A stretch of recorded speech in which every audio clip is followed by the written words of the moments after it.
دا د کندوز ښار په زړه کې د سپین زر امارتي شرکت یوه ستره پرمختیایي پروژه ده. یوه داسې پروژه چې د لسګونه زره هیوادوالو د ژوند هیلې پورې تړلې دي.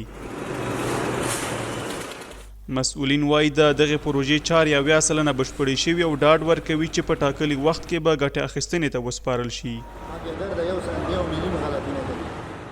د پروژې د چارواکو په وینا د دغو سوداګریزو ودانیو چارې له ښه کیفیت برخمنې دي او زیاتوي چې د کارونو له تکمیل وروسته به کندوز په یوه صنعتي ښار بدل شي.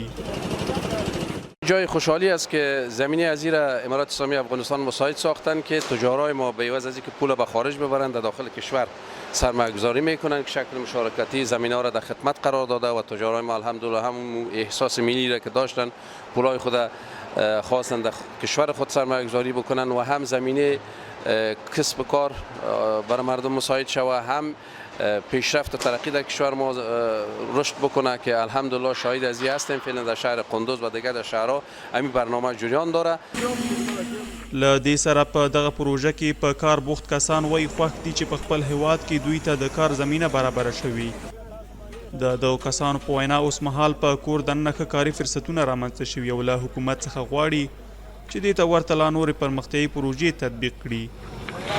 ما خیلی خوشحال هستیم که در همچین یک پروژه بزرگ کار میکنیم و ما قبلا در ایران کار میکردیم و خیلی سختی و زاری و بدبختی زیادی بوده و فعلا در این پروژه کار میکنیم.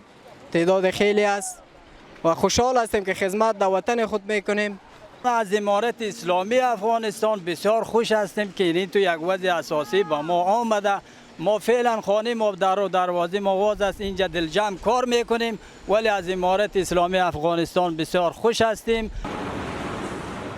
ورته مهال د سپین زر امارتي شرکت مسؤلین وایي د دغه شرکت رهبري هڅه کوي څو د نوموړي شرکت په ټولو ځمکو پرمختیایي پروژې تطبیق کړي چې موخه یې ورڅخه د هیواد اقتصادي پرمختګ او د خلکو د چاپیریالي ستونزو حل ده.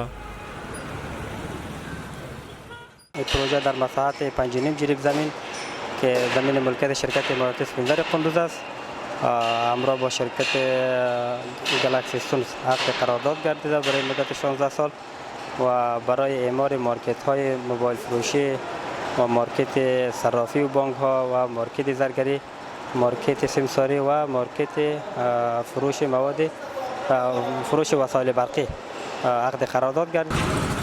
د چارواکو د معلوماتو پر بنسټ په دغه پروژه کې 15 بابه بیلابیلې سوداګریزې ودانۍ شاملې دي چې ټولیز لګښت 1.2 میلیارد افغانیو ته رسیږي.